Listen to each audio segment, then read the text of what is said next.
pessoal! Oi, galera! Como vocês estão? A gente tava meio sumido semana passada, a gente não tá tava legal. Não tava legal semana passada. Mas eu tenho uma coisa pra dizer pra vocês: esse é o vídeo mais importante da história desse canal. Ah, com esse título também? Esse é um grande título. E a gente se preparou muito pra fazer esse vídeo, muito mesmo. E eu não me preparei. Ela não se preparou. Isso é mentira. Ele se preparou, eu me preparei, porque o Emanuel sempre se prepara. E tal. Eu não, eu vou no fluxo. Como dizia Hamlet, estar preparado é tudo. E ele tava zero preparado, Hamlet. Zero preparado. Tadinho, mas esse que ele queria dizer, estar preparado para não saber.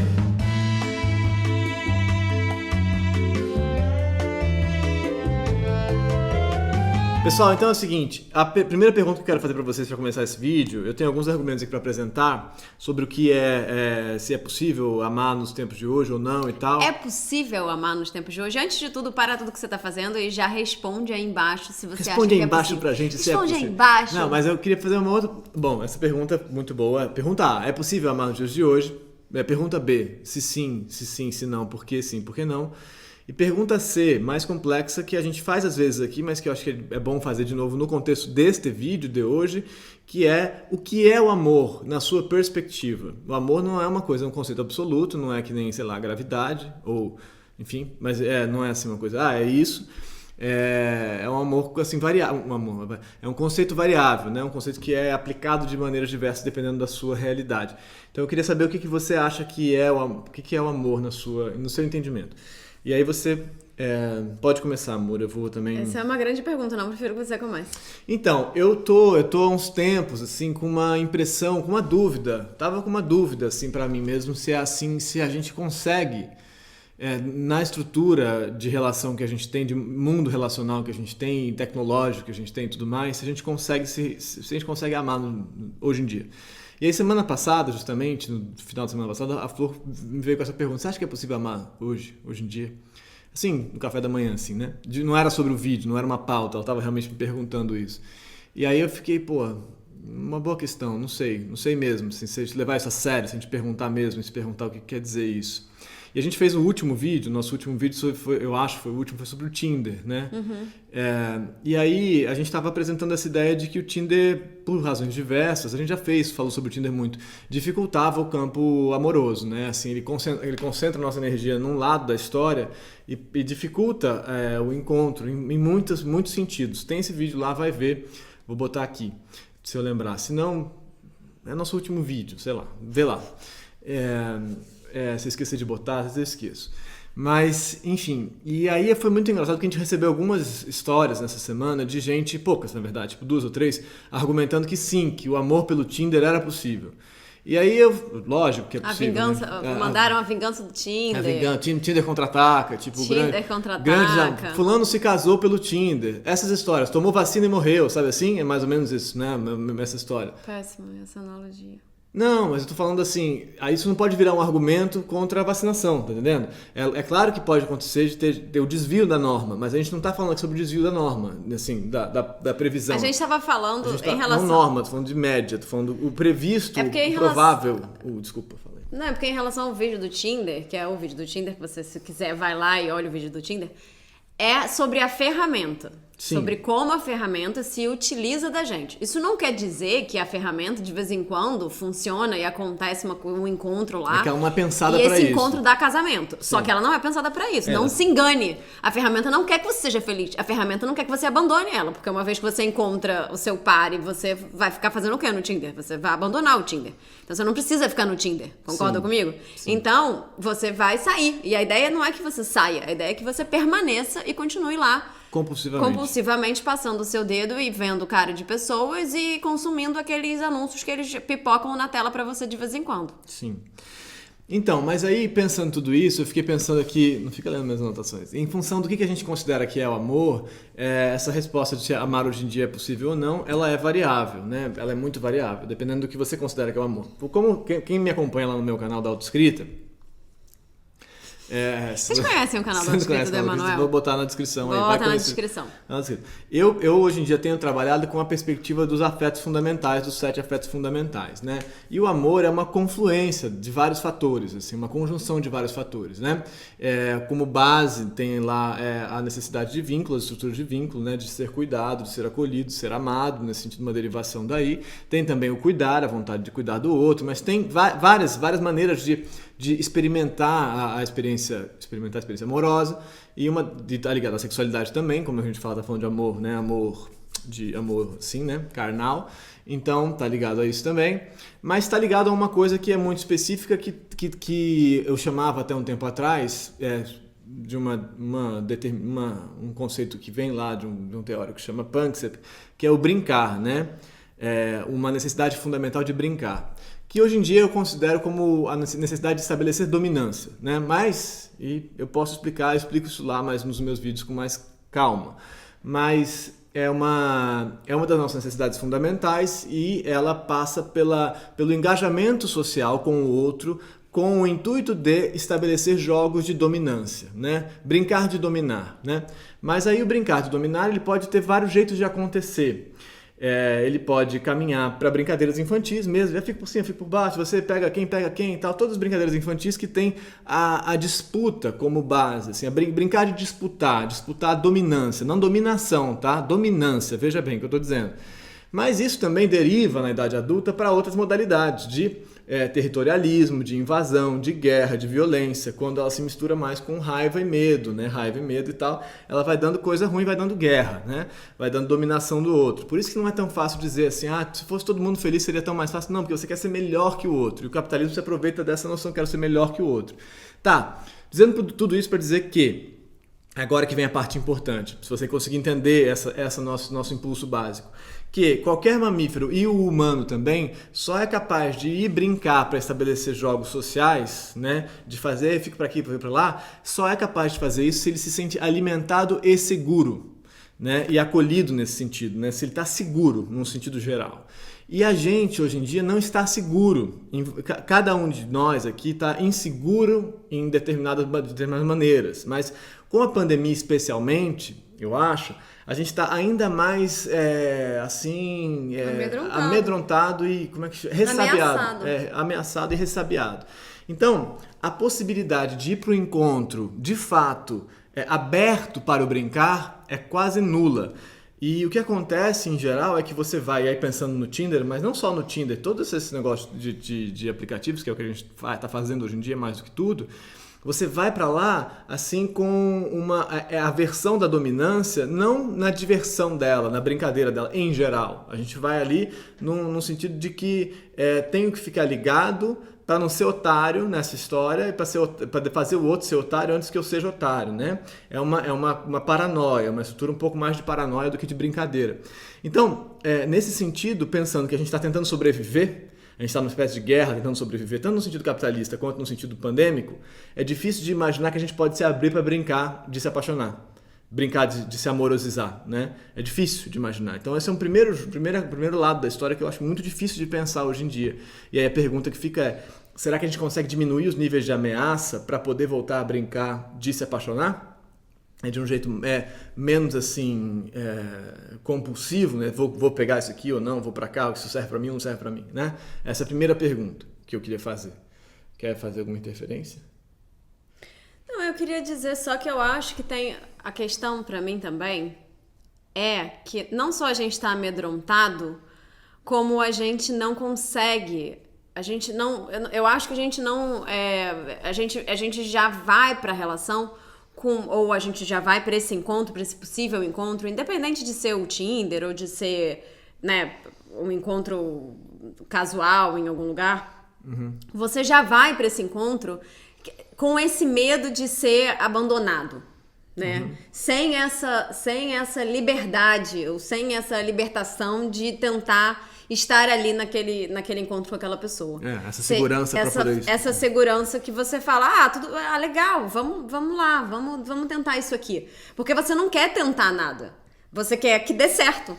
Ou se não for dar certo, que dê errado rápido, para você não correr nenhum risco de estar ali muito envolvido naquilo e dá errado.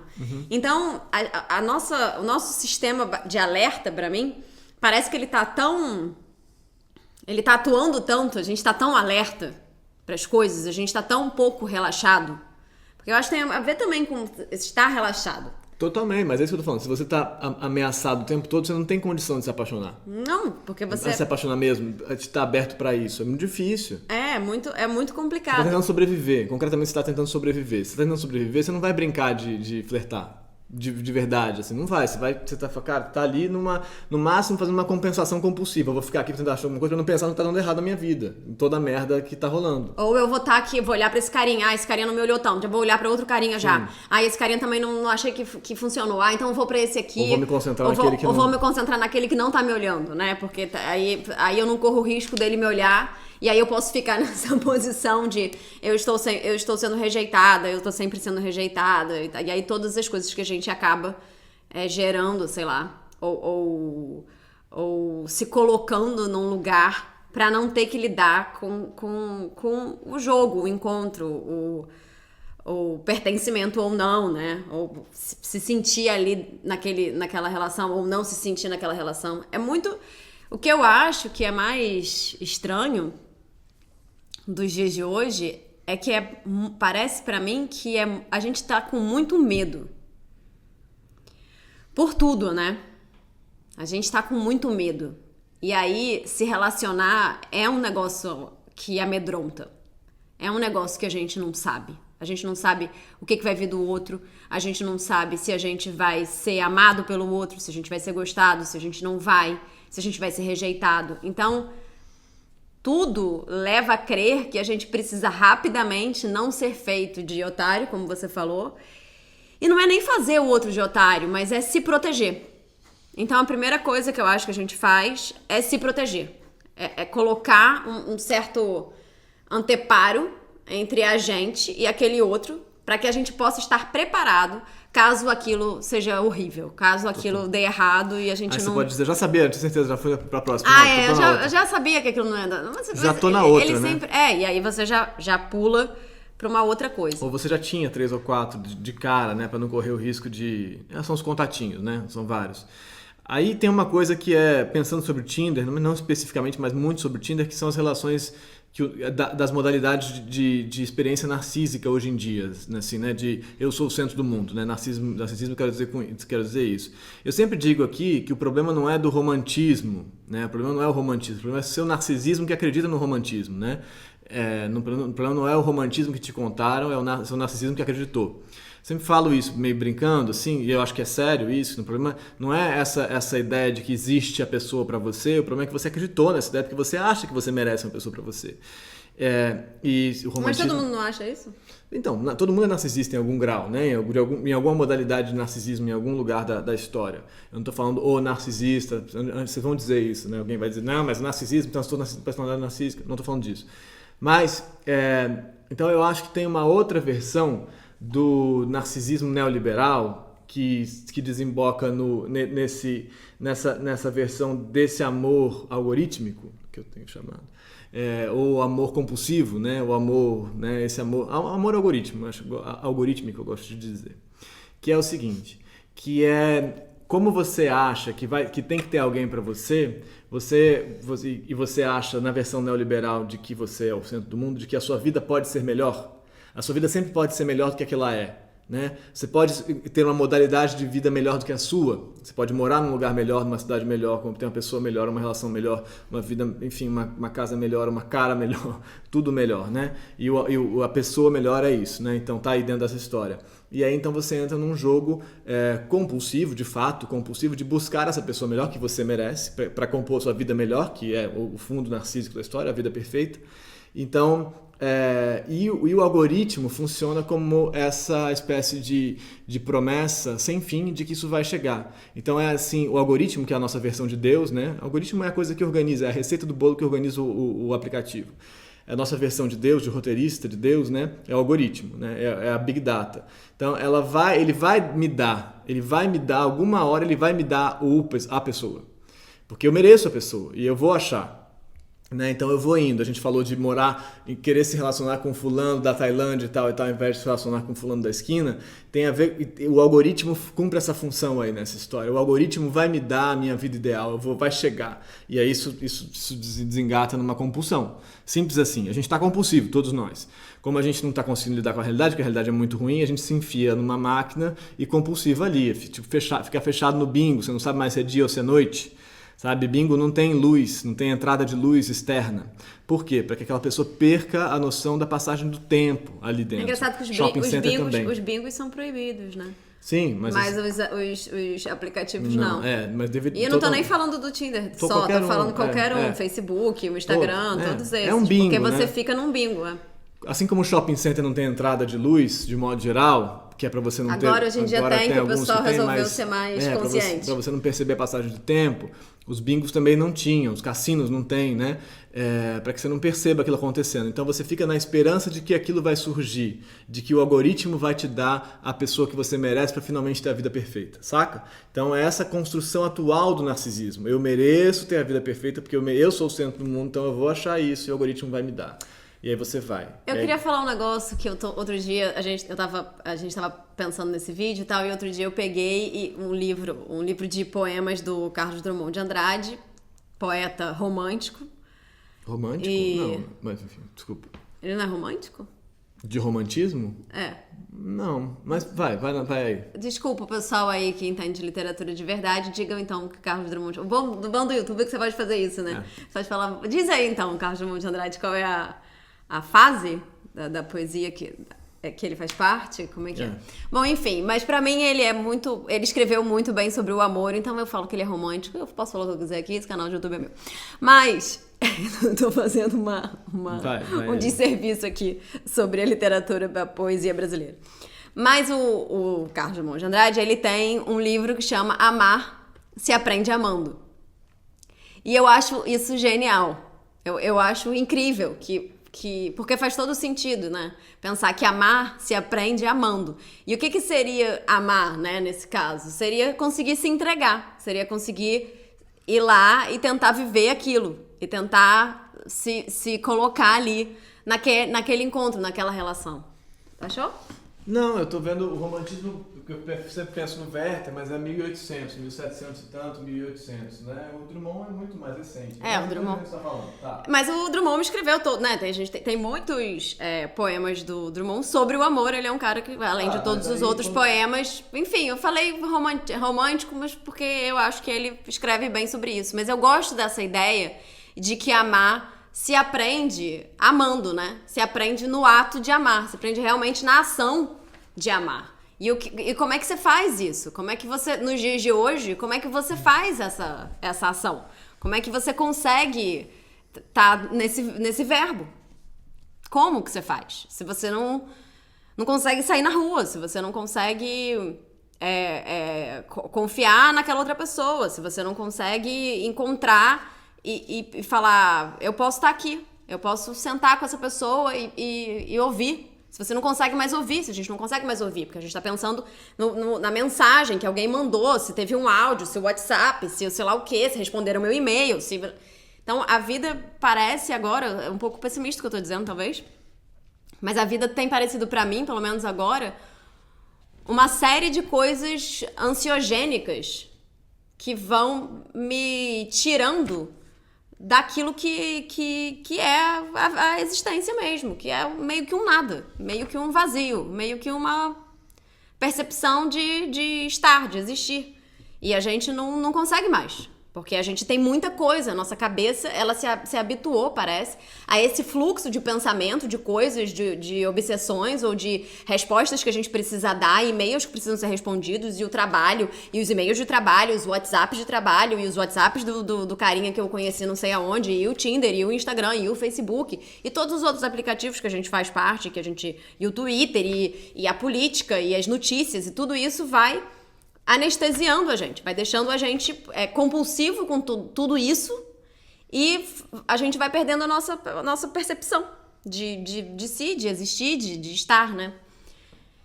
Então, como é que faz pra amar? Como é que faz pra estar num relacionamento? Como é que faz pra se entregar, de certa forma, pra abrir espaço dentro de você pra alguém? Como é que faz? Difícil. O livro é de 85 agora, né? Ele é mais novo que você, o livro. Então... Eu sou um pouco velha, então não é nada. Acho que é o último livro dele aqui. O último livro de poesia dele. Alguém me corrige, eu não entendo nada de Drummond. Então, enfim... Eu tinha achado um bom aqui, mas eu queria dizer uma outra coisa, que é sobre o Tinder. Mais uma coisa, sobre as relações do Tinder. Eu estou falando do Tinder, vocês já entenderam, né? Pode ser outro, mas as relações do Tinder com o narcisismo, né? Com essa ideia de que eu sou o centro do mundo. O Tinder abre duas modalidades várias, mas basicamente duas ali de angústia, né? No encontro com o outro, que é assim, na medição de... assim, ele é bom demais pra mim ou eu sou boa demais pra ele, né? Assim, quando você olha, então tem essa coisa assim, né? É uma lógica é sempre pela imagem, né? A imagem é que sim, ele tá demais pra mim, ele tá ao meu alcance, areia pro caminhão, essa coisa toda, e você vai fazendo essas medições, né? Assim, do match, não match e tal. Então, essa ideia de ser bom, é bom pra mim, tá na minha altura, tá ao meu alcance ou eu não tô, cria pra muita gente muita ansiedade, muita angústia, assim, de eu não poderia estar aqui, ou será que eu tenho chance, ele é bonito demais, ou eu sou feia demais, ou eu sou bonita demais, ou não, esse aqui não dá, não me merece, eu não mereço, não me merece, eu não mereço, não me merece, eu não mereço. E que é muito louco, né? Como se o amor fosse uma lógica assim de quem é bom o bastante pra quem, sabe? Isso bate pra muita gente, é um relato que eu recebo muito do Tinder, né? Entendi, porque tem lá uma certa comparação, né, do que você... Porque você faz a sua imagem, né? Você coloca lá o seu perfil, sua imagem, e aí você vai passando as pessoas, e lá tem lá a foto daquela pessoa, e aí você fala, não, esse aqui não, feio, não gostei, não curti, não rolou. E o outro, você fala, não, esse aqui, será que tem condição dele? Então você está sempre se medindo pelo outro, né? E medindo o outro por você. Tá entendendo? Assim, não é um encontro. Você fala, pô, foi legal isso que essa pessoa falou, rolou um negócio, me interessei por esse assunto, por esse jeito que ela falou, pela maneira dela de dizer, pelo que é que seja. Você tá se medindo pelo outro e medindo o outro por você. É assim, ó, é aqui, no status da medição de quem é bom pra quem. Eu tinha uma amiga na escola que ela se apaixonou por um cara que era um menino gordinho da sala. Na minha época, anos 90 e tal... Isso existia. Eu sei que agora não pode mais e tal, mas acho que isso continua existindo. Ela era uma menina, tipo, das populares da sala. Eu nunca fui muito amiga das populares da sala, mas eu era amiga dela.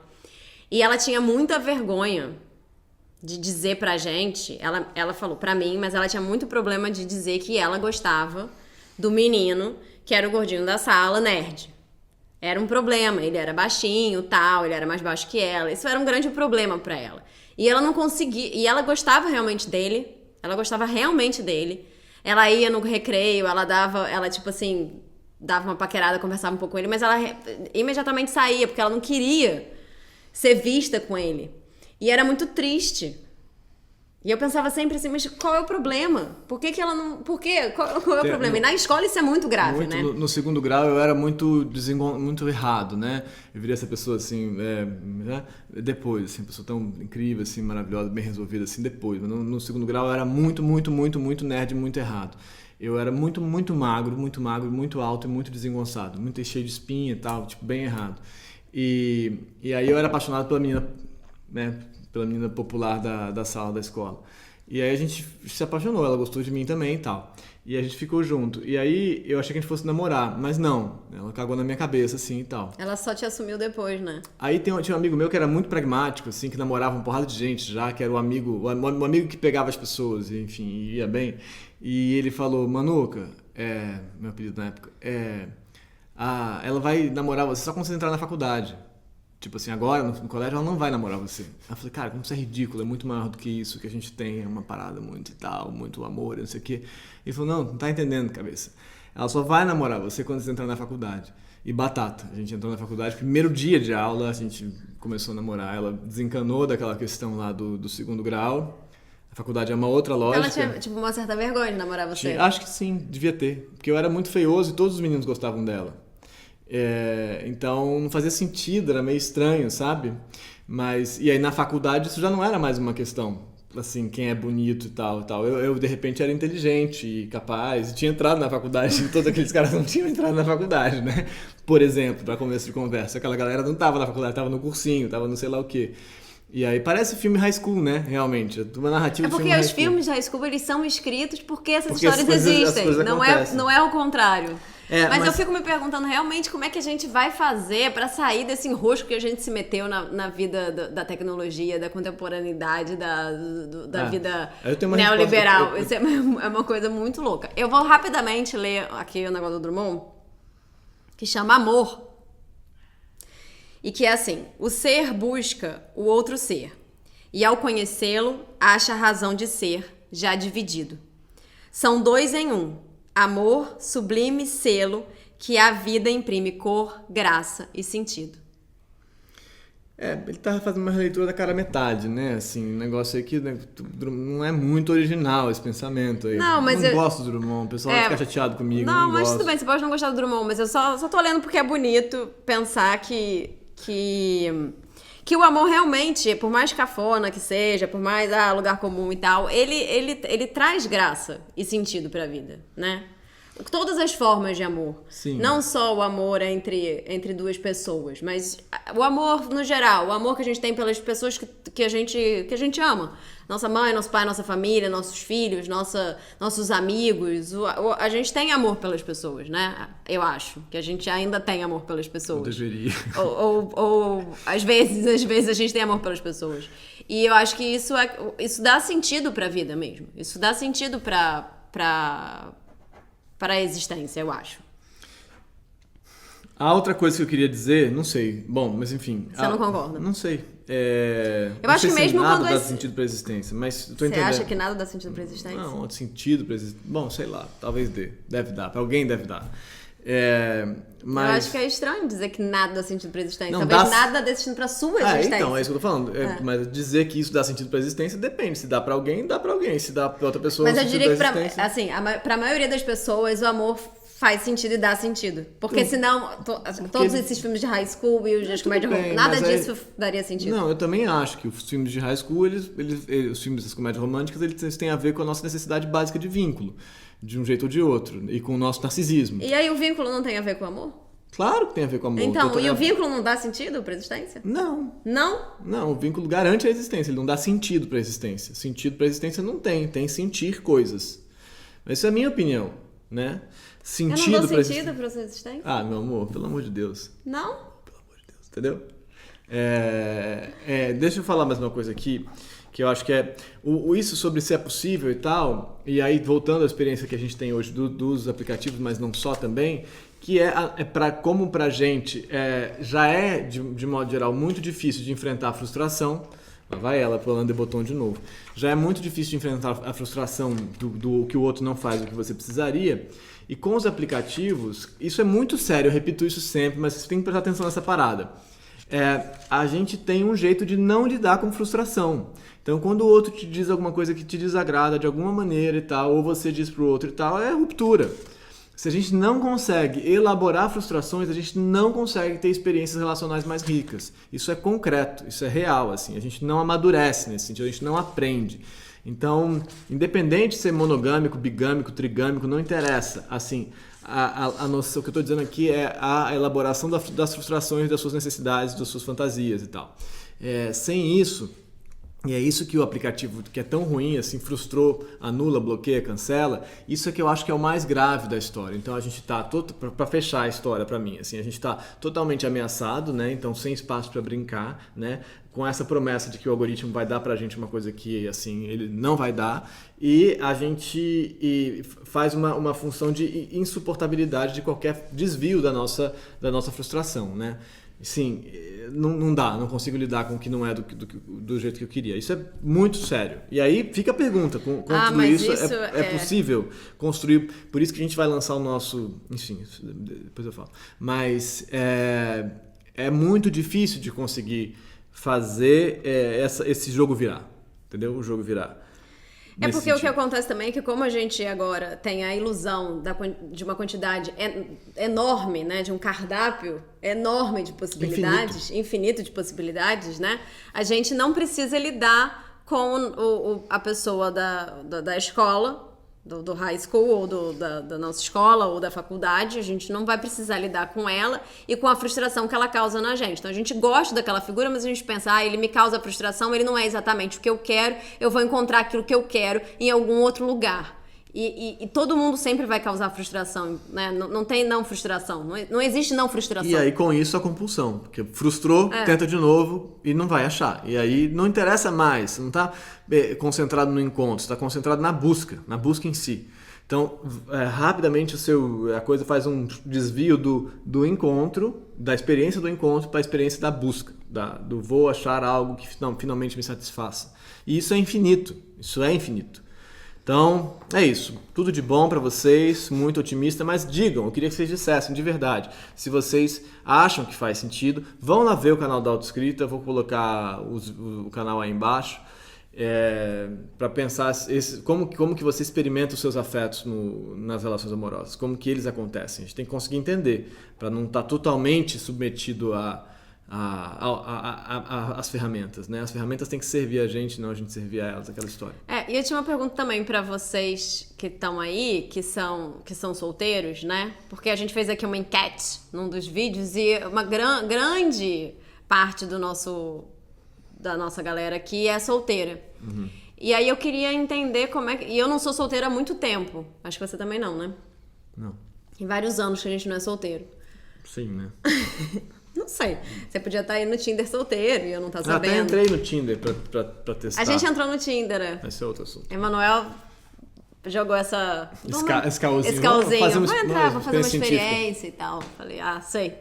E aí, eu não posso entrar no Tinder nunca, porque eu vou ficar totalmente viciada no Tinder. Eu vou ficar conversando com pessoas, meninas, meninos, qualquer coisa. Eu vou ficar ali, porque eu me vicio muito rápido nesses aplicativos.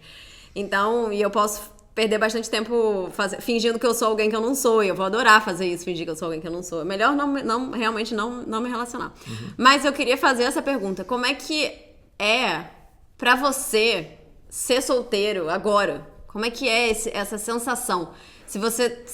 Se pra você é tranquilo, se você usa os aplicativos e isso é maneiro, porque pode ser, você pode falar, eu tô ótimo, eu acho legal, eu tô ótimo, eu gosto, eu vou lá, eu uso e aquilo me satisfaz, de certa forma, passa um tempo, ocupo, de vez em quando eu tenho um encontro, é legal, aí de repente eu encontro outra pessoa e também é legal, eu posso encontrar pessoas variadas, enfim, e isso é interessante pra mim.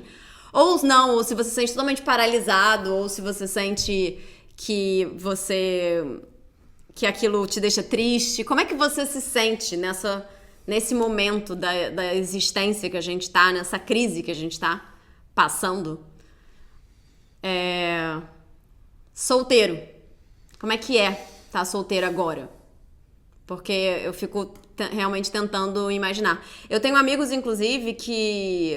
Assim, amigos que estão namorando na pandemia e que estão namorando porque eles precisam namorar, entendeu? Não quer dizer que essa relação vá se concretizar, assim, depois de um tempo, talvez. Mas eles estão juntos porque a solidão é dura. Então, o aplicativo, ele entra nesse lugar também. Agora, outro dia uma pessoa me perguntou, mas os aplicativos, eles também não facilitam a vida do tímido? Claro, com certeza. Não facilitam a vida do tímido? Daquela pessoa que não teria coragem de se colocar, de se declarar, de paquerar num lugar público. Isso não ajuda a vida dessa pessoa? Essa pessoa não se sente mais confiante porque ela não precisa estar ali de corpo presente dizendo, e aí, como é que você tá? Quer um chopp? Você veio com alguém? Não suando, sei. Né? Ela suando, de estar presente, de suor presente, estar ali de suor vermelha. Eu ficava tão vermelho, Jesus. E aí, enfim, várias curiosidades também que eu tenho. Eu tô uma tia, como sempre, vocês sabem. O pessoal aqui de 20 anos sabe que eu sou uma tia. Mas como é que é essa interação do Tinder? Você chega e você fala o quê? Oi, e aí? Como assim, amor? Você chega e fala o quê? Não, você dá match. Uhum. Aí você vai conversar com a pessoa. Uhum. Aí você fala o quê? Acho que tem coisas diferentes, você pode dizer, né? E aí, enfim, o que você fala? Depende do que você fala, depende da pessoa, né? Não, porque se você conhece a pessoa, se você tá no bar, isso eu me lembro. Você tá no bar, aí você gosta de alguém. Aí você chega e fala assim, Eu fazia sempre metalinguagem. ah, Eu sempre fiz a metalinguagem. Assim, eu nunca consegui fazer isso, mas sem estar caindo de bêbado. Mas quando eu consegui falar com alguém, eu fazia a metalinguagem. tipo... Eu sei que é uma situação ridícula eu estar vindo falar com você aqui agora, mas me parecia insuportável a hipótese de não falar. Ah, isso é fofo. Funcionava? Não. Porque você tava sendo muito bêbado. Então, várias vezes eu tentei isso e a pessoa fala, oi, que eu tô... O que você tá falando? Eu já articulo mal, né? Então eu bêbado, então o negócio... Emanuel bêbado, tem dá tempo pra- que ele não fica bêbado de verdade, mas quando ele ficava bêbado de verdade, antigamente, cara, não dá pra entender Não o dá que pra ele entender o que eu fala. falo, minha boca simplesmente para. Ele para e chega uma hora que você tá falando ele ainda? tá, tipo, em coma alcoólico, assim. Você fala, brother, onde é que você tá? Você tá aqui? Você saiu? Mas você, quantas vezes você me viu assim na vida, amor? Pouquíssimas. Acho que é uma só. É. Mas, então, porque quando você tá no bar, então, eu vou dizer a minha experiência, porque eu já paquerei muito em bares, tá? Você tá rindo? Não, vai lá. Não, você fala assim... Paquerei muito embora, realmente, Maria Flor. O quê? Vai, você namorou a vida inteira, Maria Flor. Mas essas pessoas que eu namorei, eu paquerei. Tá bom, vai aí, paqueradora do bar. Não, por exemplo, meu primeiro namorado de todos. Eu paquerei ele muito. Não no bar, né? amor? Não, Você não trabalha no na bar, eu escola. tinha 14 anos, não no bar. Mas eu sempre ia lá na porta da casa dele, batia e falava, e aí, você quer jogar vôlei? Nossa senhora, é tão triste. Não, mas era maneiro, porque eu ia lá com a minha bolinha e falava, e aí, você quer jogar vôlei? Ele podia falar, pô, não, agora, pô, tem que estudar. Eu passava a tarde falando sobre o Vale a Pena Ver de Novo. Era isso que eu fazia. E eu escrevi uma carta me declarando pro meu primeiro namorado de verdade, de verdade, enfim. Mas eu queria saber sobre tudo isso de vocês. Como é que vocês estão lidando com isso aí, pessoal? Porque tá puxado. Eu me respondi, é possível amar nos dias de hoje? Considerando tudo isso que a gente falou. Foi confuso, né, esse vídeo? Foi bem confuso esse vídeo. A gente tá gente. confuso. Até semana que vem, pessoal. Até mais.